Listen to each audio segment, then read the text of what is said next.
कैसा गुरु अपने जीवन में हम प्राप्त करें।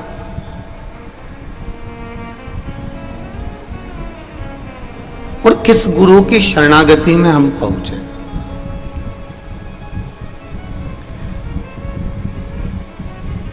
चार गुरु हमारे जीवन में मिलते हैं।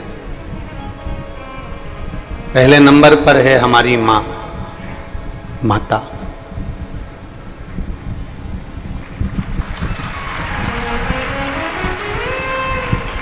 ये वो गुरु है,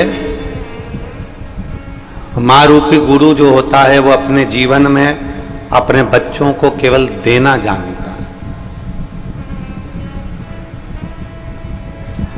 माता रूपी गुरु केवल देना ही प्रसन्नता में रहता है।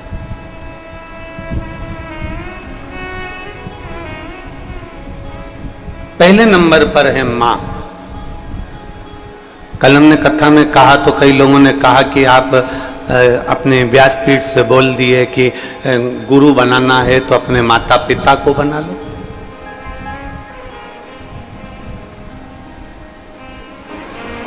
गुरु बनाना है तो अपने किसी घर के सदस्य जो क्रोध से छूटा हुआ हो, अहंकार से छूटा हुआ हो, आसक्ति से छूटा हुआ हो, उसको बना लो।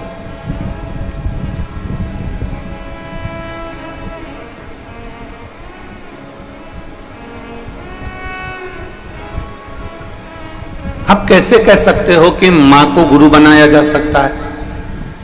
आप कैसे कह सकते हो कि पिता को गुरु बनाया जा सकता है?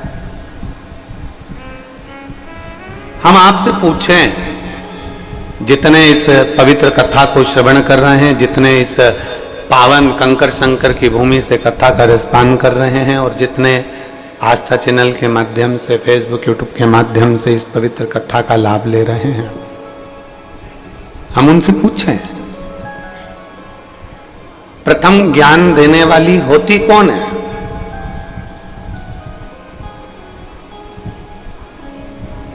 आपको बोलना सिखाता कौन है?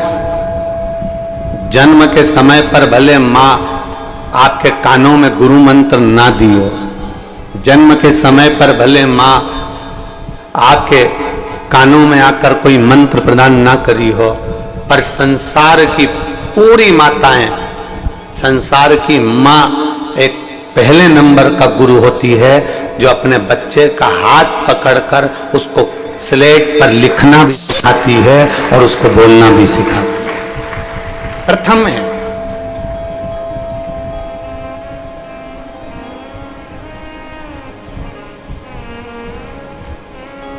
माता रूपी गुरु एक श्रेष्ठ गुरु की गिनती में आते हैं। मां प्रथम गुरु है, मां प्रथम।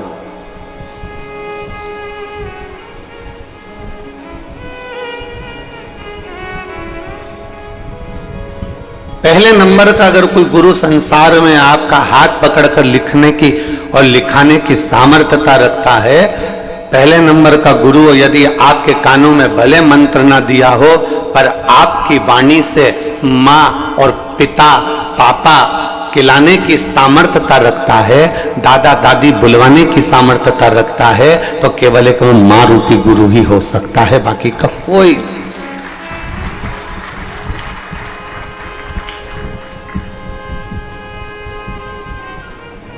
उस माता रूपी गुरु को हम पहचाने,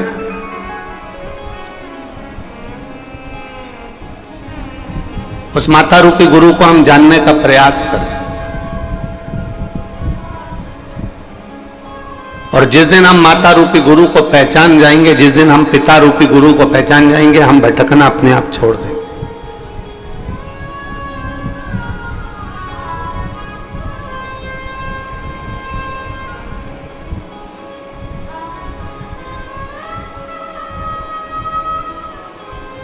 हमने पहले भी एक कथा में कहा कि पूर्व में हमारे जीवन में धन कम था, उसका गम होगा अपनी जगह, पर आज अपने माता पिता के संस्कारों में जो दम था वो आज संपूर्ण भारत को नजर आता है। ये संस्कार देने वाले माता और पिता हैं। पहले नंबर का गुरु यदि संसार सागर में परमात्मा ने देकर भेजा है तो वो माँ को देकर भेजा। एक जीव जब जन्म लेता है ना, मृत्यु लोक में जब उस जीव को भेजा जाता है, मृत्यु लोक में जब उस जीव को भेजते हैं, मृत्यु सागर में, मृत्यु लोक में जब किसी मनुष्य को भेजा जाता है तो वो ऊपर बहुत बहस करता है।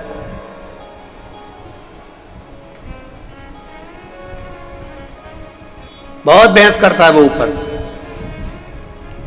वो कहता है कि मैं नीचे कैसे जाऊं,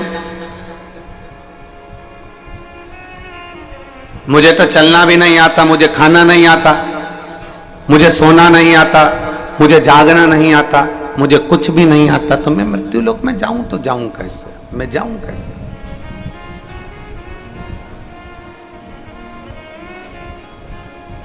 इस संसार सागर में मुझे नहीं जाना, इस संसार सागर में मुझे नहीं पहुंचना, मुझे भेजिए नहीं, मैं नहीं जाना चाहता, मैं पहुंचना नहीं चाहता।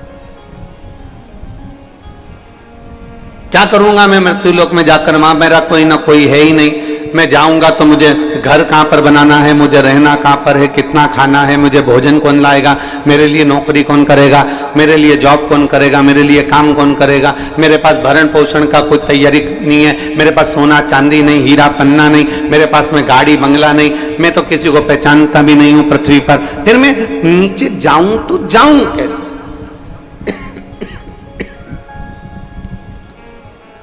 मैं संसार सागर में पहुंचूं तो पहुंचूं कैसे। भगवान ने उस जीव को बुलाया और परमात्मा ने उस जीव को बुलाकर कहा कि तुझे मृत्यु लोक में जानने में संकोच नहीं करना है। कर दी है मैंने, तेरे पानी पीने की व्यवस्था कर दी है मैंने, तेरे लिए प्रॉपर्टी की व्यवस्था कर दी है मैंने, तेरे लिए गाड़ी की व्यवस्था कर दी है मैंने, तेरे लिए जमीन जायदाद कपड़ा जेवर सोना चांदी सबकी व्यवस्था कर दी। फिर परमात्मा से जीव ने फिर पूछा, ऐसा संसार में ऐसा पुण्यवान जीव कौन है जो मुझे खाना भी खिला देगा, बिना नौकरी के मुझे पानी भी पिला देगा, बिना सर्विस के मुझे सोना भी दे देगा, बिना सर्विस के मुझे चांदी भी दे देगा, बिना सर्विस के मुझे प्रॉपर्टी भी दे देगा, बिना सर्विस के मुझे जमीन जायदाद सब दे देगा। ऐसा फरिश्ता संसार में कौन होगा। तो भगवान कहते हैं जब किसी जीव को जन्म देता हूं ना, उससे पहले माता और पिता रूपी फरिश्ते को मैं पृथ्वी पर जन्म दे देता हूं, वो सब कुछ तुम्हें दे देगा।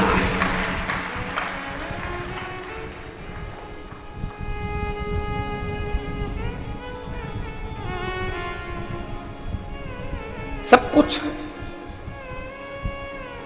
द्रौपदी का जब चीर खींचा रहा था, द्रौपदी का जब चीर खींचा जा रहा था तो बिलख रही थी, रो रही थी, अपने पतियों को देखकर रो रही थी।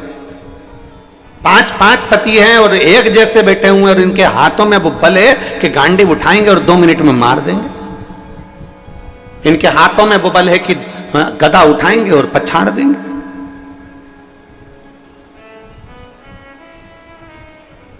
पतियों को देखकर द्रौपदी रो रही है और द्रौपदी के रोने का सम्मुख में धृतराष्ट्र को देखकर, गांधारी को देखकर, पूरी सभा को देखकर द्रौपदी रो रही है कि बताओ इतनी बड़ी सभा में मेरे जैसी जीव को बचाने वाला कोई नहीं। तब आखिरी में द्रौपदी का ध्यान गुरु द्रोणाचार्य की ओर गया और गुरु द्रोणाचार्य की ओर जब द्रौपदी का ध्यान गया कि इस सभा में मेरा गुरु भी बैठा हुआ है।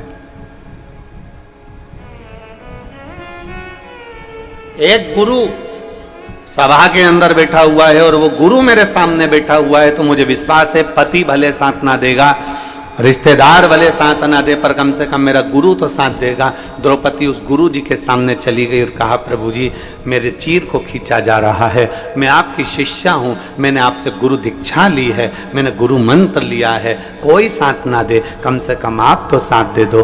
गुरु द्रोणाचार्य नैनों में जल भरकर द्रौपदी से कहते हैं, इस सभा में जितने बैठे हैं कोई तेरा साथ नहीं देगा, तेरा गुरु भी तेरा साथ नहीं देगा, पर इतना याद रखना द्रौपदी, मैं भले साथ ना दूं, पर मैंने जो तुझे मंत्र दिया है उस मंत्र का जाप करना प्रारंभ कर दे। दुनिया का कोई साथ ना देगा पर वो परमात्मा साथ दे। श्री शिवाय नमस्तुभ्यम। तुम ये मत सोचना कि हमारे दुख की घड़ी में किसी मनुष्य से तुम गुरु मंत्र जरूर ले लोगे, किसी मानव से तुम गुरु मंत्र ले लोगे, किसी संत से, साधु से, ब्राह्मण से, तपस्वी से, साधक से, उपासक से, किसी कथाकार आदि जितने भी तुम्हें मिलेंगे आप उनसे गुरु मंत्र तो ले लोगे। पर इतना याद रखना, ना साधु, ना सन्यासी, ना तपस्वी, ना साधक, ना उपासक, ना कोई कथाकार, ना कोई तत्व तुम्हारे दुख की घड़ी में कोई तुम्हारा साथ नहीं देगा। दुख की घड़ी में तो केवल तुमने किसी गुरु से जो मंत्र लिया है और वो मंत्र का यदि स्मरण आ गया तो वो उस मंत्र का जाप करते रहना, तो वो मंत्र तुम्हारा साथ दे जाएगा। इंसान साथ नहीं देता, इंसान कभी साथ नहीं देगा, मनुष्य कभी साथ नहीं देगा। अकेले आए हो संसार सागर में, अकेले आपको जाना है, अपने हाथों से कर्म करते जाना है, अपने हाथों से मेहनत करते जाना है। संसार सागर में अकेले आए और अकेले जाना है और अपना कर्म, अपनी मेहनत अपने साथ में करते हुए जाना है, अपना कर्म।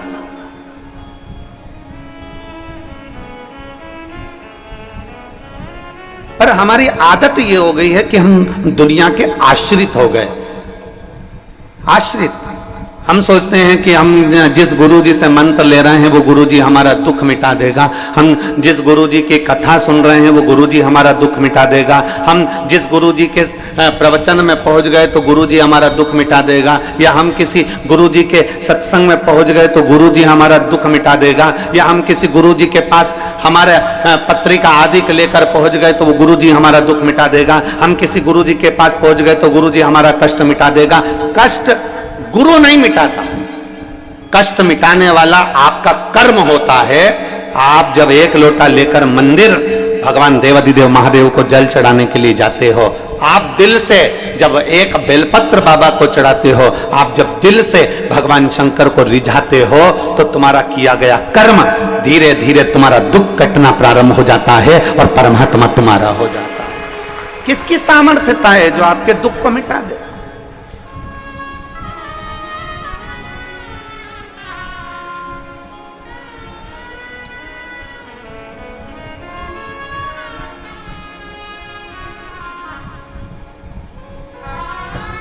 रामकृष्ण परमहंस जी को, स्वामी विवेकानंद जी के गुरु को बहुत बड़ी बीमारी हो गई थी, कैंसर जैसा रोग हो गया था, कैंसर जैसा रोग। नरेंद्र ने कहा, स्वामी विवेकानंद जी बोले, ए गुरुदेव आपको इतनी बड़ी बीमारी हो गई, इतना बड़ा रोग हो गया है, मां शारदा, मां दुर्गा आपके कहने पर आपसे बात करने के लिए आती है, तो गुरुदेव आप मां शारदा से क्यों नहीं कहते कि मेरा ये रोग समाप्त कर दे? जब इतनी बड़ी बीमारी आपको हो गई है तो मां शारदा से क्यों नहीं कहते?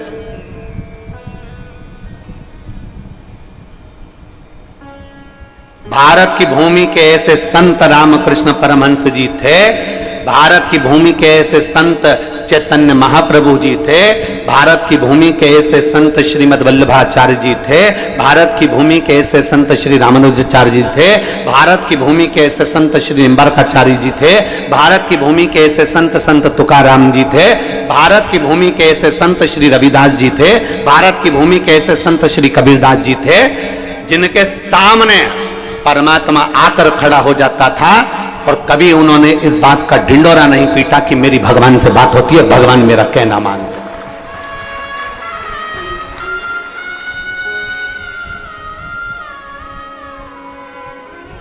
आज के जमाने में अगर भगवान सपने में भी दिख जाए ना तो लोग माइकों पर डोंडी पीट पीट के कहते हैं, कल रात्रि को मुझे वो दिखे थे और उन्होंने ऐसा कहा था।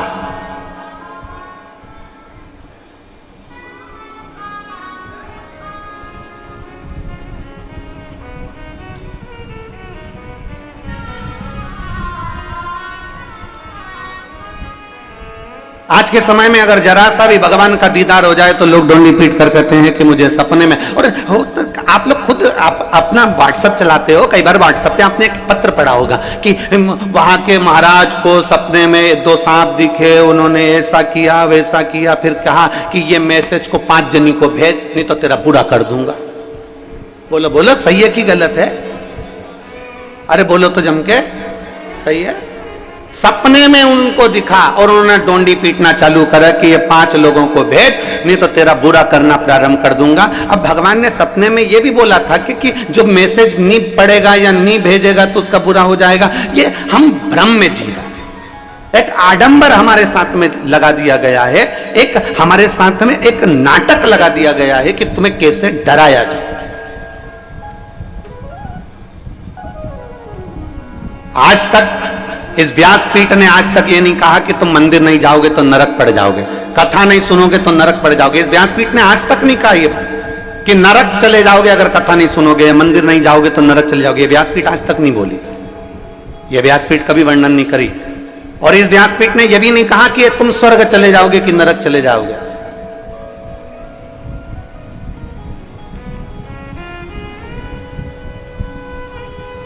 क्योंकि जिंदा व्यक्ति वहां तक जाता नहीं है और मरने के बाद कोई बताने आता नहीं है।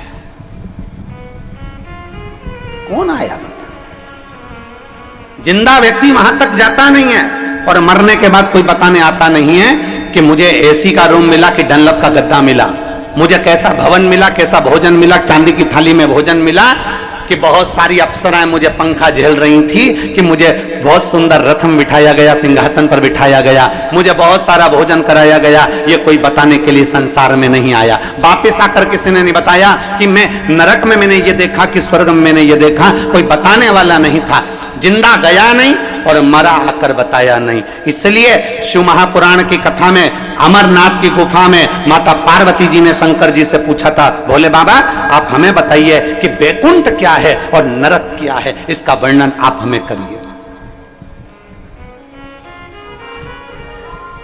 अमरनाथ जी की गुफा में माता पार्वती जी भगवान शिव से कहती हैं कि आप हमें बताओ नरक और स्वर्ग का भान क्या है। शंकर भगवान ने एक शब्द में, क्योंकि शंकर आड़भंगे हैं, शिव आडंबर नहीं जानते, शिव दिखावा नहीं जानते, उन्होंने एक शब्द में सारी बात को समाप्त कर दिया। पार्वती जी कहती हैं आप हमें बताओ स्वर्ग और नरक का भेद क्या है। शंकर भगवान ने कहा पार्वती संसार में रह रहे हो, घर में रह रहे हो, परिवार में रह रहे हो, भर पेट अगर भोजन कर रहे हो, अच्छे कपड़े पहन रहे हो, अच्छे मकान में रह रहे हो, सब घर के लोग तुम्हारा कहना मान रहे हैं, तुम्हारी इज्जत तुम्हारे घर में है और तुम्हारे मांग में सिंदूर, हाथ में चुड़ला, पांव बिछोड़ी और बड़े प्रेम से आनंद के साथ आप अपनी जिंदगी जी रहे हो। आप बुजुर्ग भी हो गए तो घर के पोता पोती आपका सम्मान कर रहे हैं, घर के लोग आपका आदर कर रहे हैं। सुनो पार्वती, घर में भर पेट भोजन कर रहे हो, अच्छे से सो रहे हो,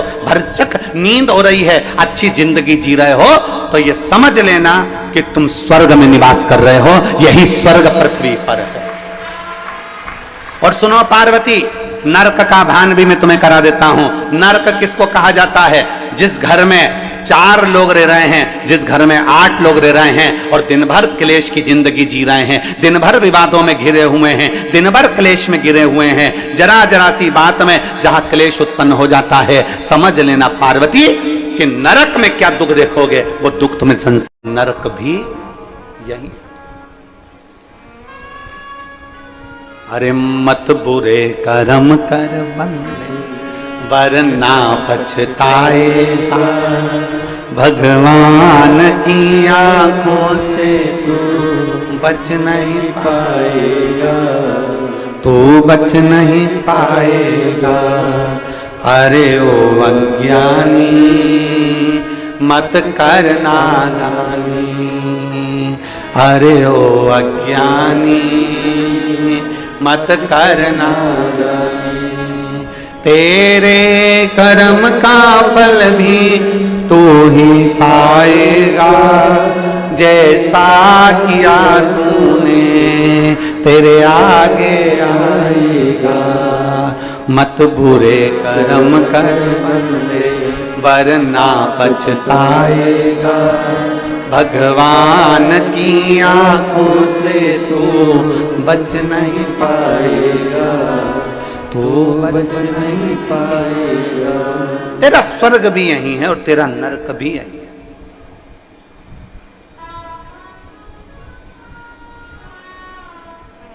गुरु होता ही जीवन में ऐसा है कि वो आपको स्वर्ग और नरक का दर्शन पृथ्वी पर कराने का प्रयास करेगा। ऊपर की किसने देखी साहब? द्रौपदी से कह दिया गुरु द्रोणाचार्य ने, उस प्रभु का जाप कर, प्रभु का जाप करो, प्रभु को भजो। गुरु द्रोणाचार्य ने यह नहीं कहा कि मेरे चरण पकड़कर बैठ जा। गुरु द्रोणाचार्य ने यह नहीं कहा कि मेरे चरणों में आकर बैठ जा।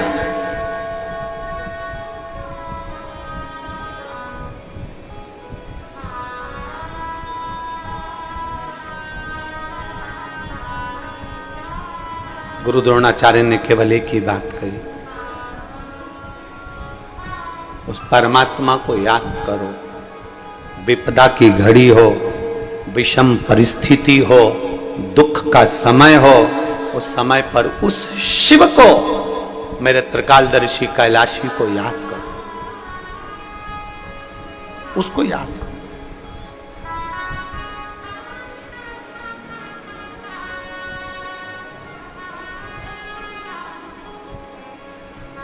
और जिस दिन आपने मेरे देवादिदेव महादेव का स्मरण कर लिया दुख के समय में, तकलीफ की घड़ी में, उस दिन शिव आपके सम्मुख में होगा, शंकर आपके पास में, शिव।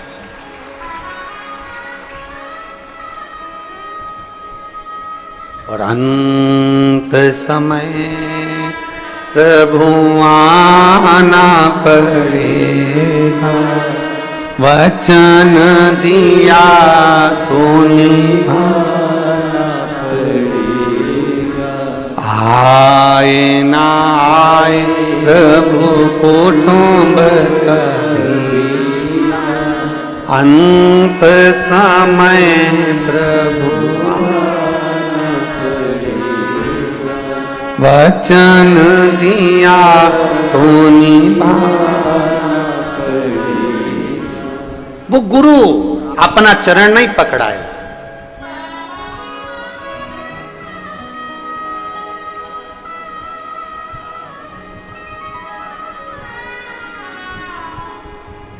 उस गुरु ने अपना चरण नहीं पकड़ाया। गुरु द्रोणाचार्य ने पकड़ाया तो गुरु मंत्र पकड़ाया, पकड़ाया तो गुरु का द्वार पकड़ाया। भजन करो, भगवान का स्मरण करो। स्वयं स्वामी विवेकानंद जी रामकृष्ण परमहंस से कहते हैं, अपने गुरु जी से कहते हैं, गुरु जी शारदा माँ तुम्हारी सुनती है, जगत जननी जगदम्बा अम्बा माँ काल रात्रि माँ दुर्गा भवानी तुम्हारी सुनती है। आप अपने शरीर में कैंसर जैसा रोग हो गया है, आप माँ को बोलते क्यों नहीं हो? आप माँ जगत जननी से कहते क्यों नहीं हो? रामकृष्ण परमहंस जी ने कहा, तू कह रहा है ना, बोलूंगा बोलूंगा। एक दिन रामकृष्ण परमहंस जी से स्वामी विवेकानंद जी ने कहा, आज तो तुम्हें जगत जननी दुर्गा भवानी से कहना ही पड़ेगा कि मेरा कैंसर का रोग समाप्त करो।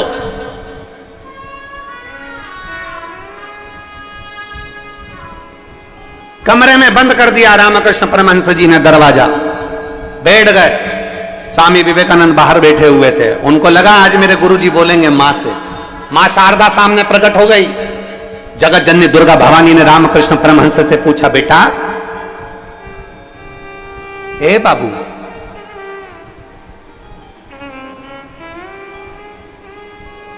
रामा रामकृष्ण, ए बाबू। रामकृष्ण परमहंस जी नेत्र बंद कर कर बैठे थे, आंखों से नीर बह रहा था। स्वामी विवेकानंद बाहर बैठे हुए इंतजार कर रहे हैं, आज मेरे गुरु की बीमारी ठीक हो जाएगी। आंख से आंसू बह रहे रामकृष्ण परमहंस के, और मां जगत जननी ने पूछा, बाबू तू रो रहा है? बाबू तेरी आंख में चले? राम, ए रामकृष्ण, ए बाबू, तेरी ये शारदा ने, तेरी ये मां ने आज तक तेरी आंख में आंसू नहीं देखे हैं, आज तू रो रहा है? रामकृष्ण परमहंस जी ने कहा, मां आज एक शिष्य के लिए गुरु आपसे बात करने आया है। शिष्य कहता है कि मेरी बीमारी समाप्त हो जाए, पर मां वो तो शिष्य है, गुरु का भला सोचता है। पर मां मैं तो इतना कहना चाहता हूं, अगर आज मैं अपने कर्म का भोग नहीं भोगा तो मुझे दूसरा जन्म लेकर फिर भोगना पड़ेगा, फिर भोगना। मां मेरे भाग्य में जो दुख लिखा है वो तू देते रहना मना नहीं है, पर मां इतनी कृपा करना कि तेरी भक्ति में मेरा मन लगा रहे और मेरी बीमारी का भी मुझे भान ना हो, बस इतनी करुणा कर देना। दुख आएगा, तकलीफ आएगी, कष्ट आएगा, बीमारी आएगी, ऐसा कोई संसार में नहीं जन्मा जिसकी जिंदगी में तकलीफ नहीं आई, ऐसा कोई जिंदगी में नहीं जन्मा जिसके जीवन में दुख नहीं आया, ऐसा कोई बड़े से बड़ा महात्मा हो चाहे छोटे से छोटा व्यक्ति हो, जिंदगी में ऐसा कोई नहीं जन्मा जिसकी जिंदगी में तकलीफ या दुख या कष्ट नहीं आया। बस उस दुख की घड़ी में आप परमात्मा पर एक लोटा जल चढ़ाते रहो, महादेव को एक लोटा जल चढ़ाते रहो, जिससे वो दुख की घड़ी निकलती चली जाए, तुम्हारा ध्यान उस दुख में ना जाए, तुम्हारा ध्यान उस तकलीफ में ना जाए।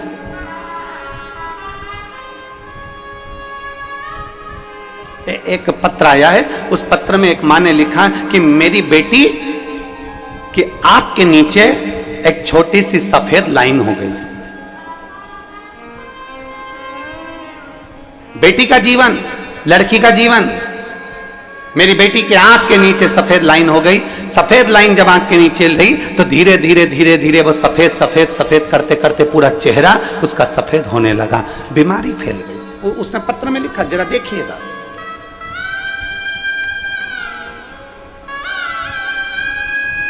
मैं अर्चना बेलवंशी, पति सुरेश बेलवंशी, परासिया, जिला छिंदवाड़ा, मध्य प्रदेश के निवासी हूं। मेरा मोबाइल नंबर ही है, कहीं बैठी हो तो हाथ हिलाइएगा, अगर कहीं बैठी हो तो हाथ हिला सकती है और बेलपत्र लेने यहां आ सकती है।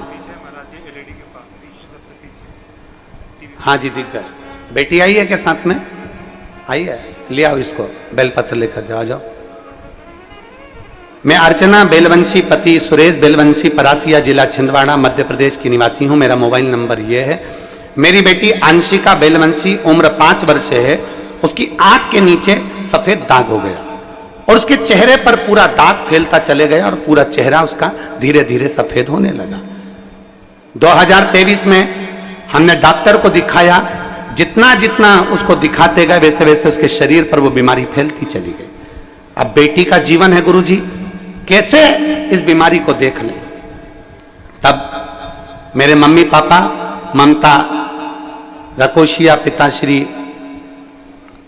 अमित लाल रकोशिया जी के कहने पर मैंने पहली बार आपकी कथा टीवी पर सुनना प्रारंभ करी। आपको आज तक मैंने टीवी पर कथा नहीं सुनी थी, आज तक आपको देखा नहीं था, आज तक आपसे बात नहीं हुई। पहली बार कथा मैंने टीवी पर देखी और आपने कहा कि पूर्णिमा की रात्रि को गाय जब बछड़े को दूध पिलाती है तो उसके मुंह में फेन आ जाता है, उसको चम्मच में निकाल लो और उस फेन को शरीर पर लगाकर उसको चंद्रमा की रोशनी में रखिए और रुद्राक्ष का जल शिव जी को चढ़ाकर उसको पिलाइए। हमने बेटी को शंकर जी के मंदिर भेजना चालू कर दिया। मेरी बेटी देखकर रोती थी कि मेरा चेहरा कैसा हो गया, मेरा शरीर कैसा हो गया।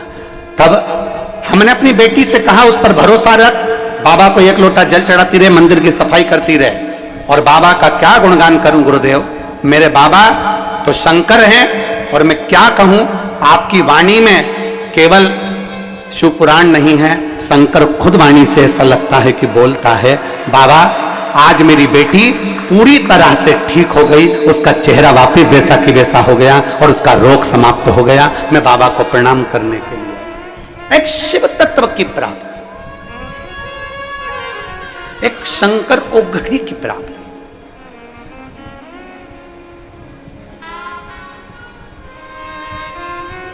हम जब शिव को अपना मान लेते हैं और शंकर को अपना जान लेते हैं, हम जब शिव को अपना मान लिया, शंकर को जब हमने अपना जान लिया, वो एक लाइन आप और हम हमेशा गुनगुनाते रहते हैं।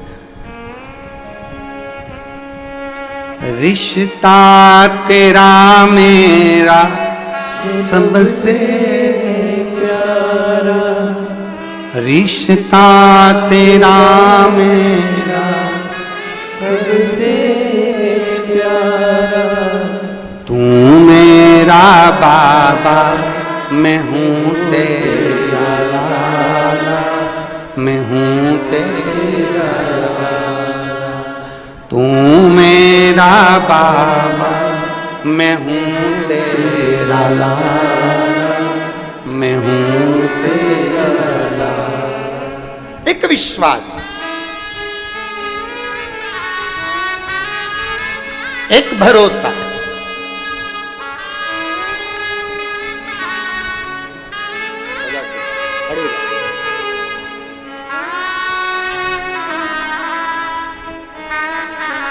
यही बेटी है जिसका पूरा चेहरा शरीर धीरे धीरे सफेद हो गया था, चर्म रोग हो गया था, पर आज बाबा ने एक विश्वास के साथ उस बेटी का पूरा शरीर वैसा की वैसा ही कर दिया। ये शिव तत्व है।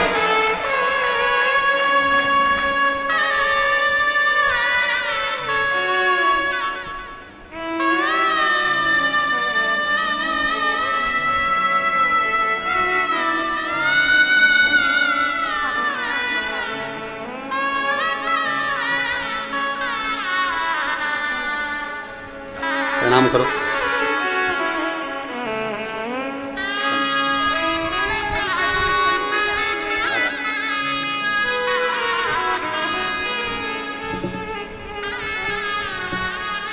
एक संबंध हम परमात्मा से जोड़े, एक रिश्ता हम भगवान से जोड़े। हमें इंसान से रिश्ता नहीं जोड़ना है।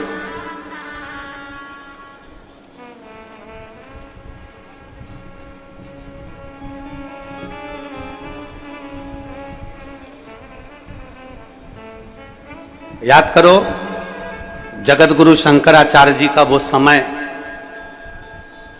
14 वर्ष की आयु में जगत गुरु शंकराचार्य जी जब पूरे विश्व में शिव का डंका बजा रहे थे,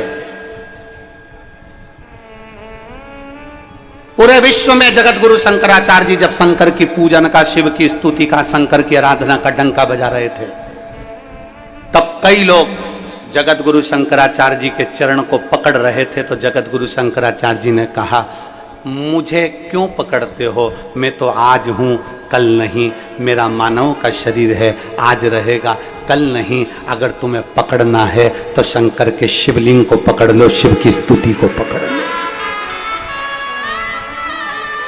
आज शरीर है कल नहीं।